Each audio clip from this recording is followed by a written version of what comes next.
इधर भीम जो भोजन करा रहा है, भीम को अपने बल से भोजन कराना। लोग बैठे हैं कि अरे मेरे मनपसंद का गुलाब जामुन है, अरे मेरे मनपसंद का पेड़ा है, अरे मेरे मनपसंद का घेवर है, अरे मेरे मनपसंद के जलेबी, सब लेके बैठे। कितने खाओगे महाराज?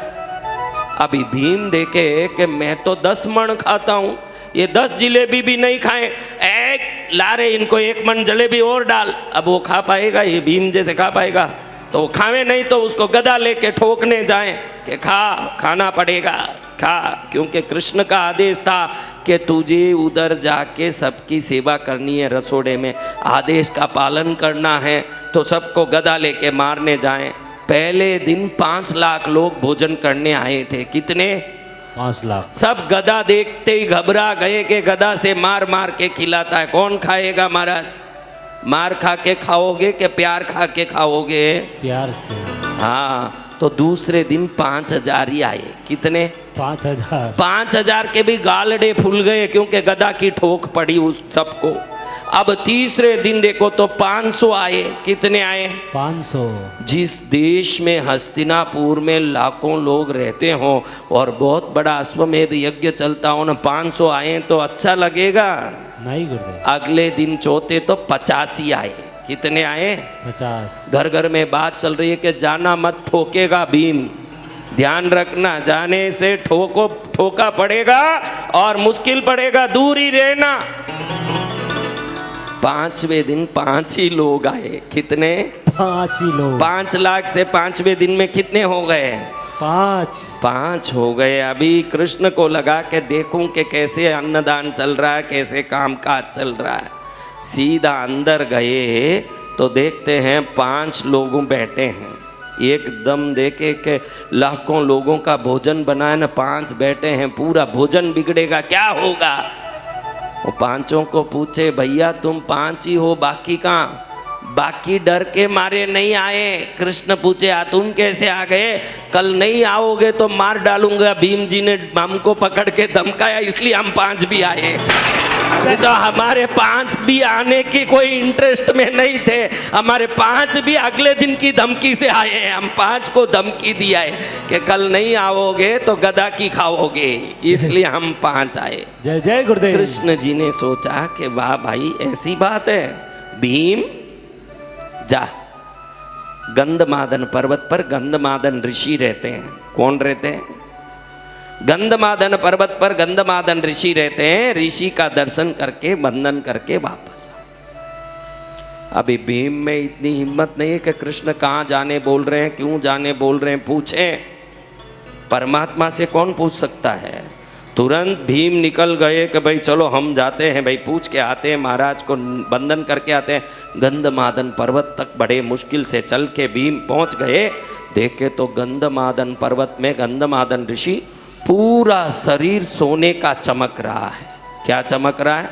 सोने का। शरीर सोने से बना है गंधमादन ऋषि का। किससे बना है? सोने से। सोने से। कितना सुंदर लगेगा? तो सोचो, तुम सोने का गहना बना के पहन लो, उसी में इतने सुंदर लगते हो, शरीर ही सोने का हो जाए महाराज, कैसा लगेगा? बहने तो सोच के यहाँ कितना अच्छा रहेगा। कुछ होने वाला नहीं, चमड़े का ही रहेगा। शांति से कथा सुनो। हाँ, कुछ ज़्यादा होने वाला नहीं है। अपन ने ऐसा कोई पुण्य नहीं कर लिया कि सोने का शरीर बन जाए। अभी थोड़ी कथा वथा सुन के भक्ति करोगे तो थोड़े सोने के गहने जरूर और आ जाएंगे गले में। भक्ति पुण्य करने से ये हो सकता है, उससे ज़्यादा कुछ नहीं आएगा। लेकिन अभी ये महाराज के पास जाके भीम ने वंदन करके बोला, मुनिवर प्रणाम। तुरंत मुनि महाराज ने बोला आशीर्वाद। क्या बोला? जैसे ही उन्होंने मुंह खोला, आशीर्वाद शब्द, इतनी दुर्गंध निकली मुनि के मुंह से कि पास में 25 कोस तक कोई नहीं आ सके, ऐसा दुर्गंध। अगर सूंघ ले तो मरी जाए, ऐसा दुर्गंध। दूर भाग गया भीम, बहुत दूर से, उधर से ही वंदन करके, क्योंकि नजदीक आए तो दुर्गंध आए। वहाँ खड़ा होके वंदन करके बोलता है कि भगवान कृष्ण ने आपको प्रणाम करने बोला था, इसलिए आया हूँ आपको प्रणाम। वो समझ गए कि ये दुर्गंध के कारण भाग रहा है। सोने के शरीर वाले महाराज का चेहरा छोटा हो गया, उदास हो गए, बड़े उदास हो गए। बोलते हैं बेटा मैं समझता हूँ तू क्यों दूर भाग गया। मैं इतनी दूर ये गंधमादन पर्वत पर ही इसीलिए आया कि मेरे मुंह से दुर्गंध निकलता है, कोई मेरे पास ही नहीं आता है। कृष्ण भगवान तुझे यहाँ क्यों भेजे मुझे पता नहीं, लेकिन कोई ना कोई कारण होगा, मेरे ये दुर्गंध का कारण बता दूं। पिछले जन्म में मैं खूब भंडारे करता था, दान देता था, लोगों को खूब खिलाता था, लेकिन देते समय किसी की इज्जत नहीं करता था। मुंह में जो आए वो बोल के डांट फटकार के देता था।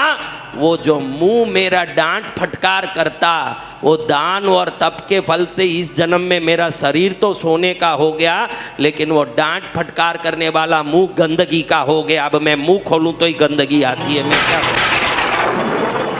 भीम सुनते ही घबरा गया कि डांट फटकार करते ही मुनि महाराज जैसे तपस्वी के मुंह से ऐसी बदबू निकले तो हर एक को गदा से मार मार के खिलाया, मेरा क्या हालत होगा महाराज। सबको मार मार के ठोक ठोक के खिला रहा हूं कि खाना पड़ेगा, लेना पड़ेगा। सीधे कृष्ण के पास आके चरण में पड़ के बोलता है कि आपने क्यों भेजा मैं समझ गया।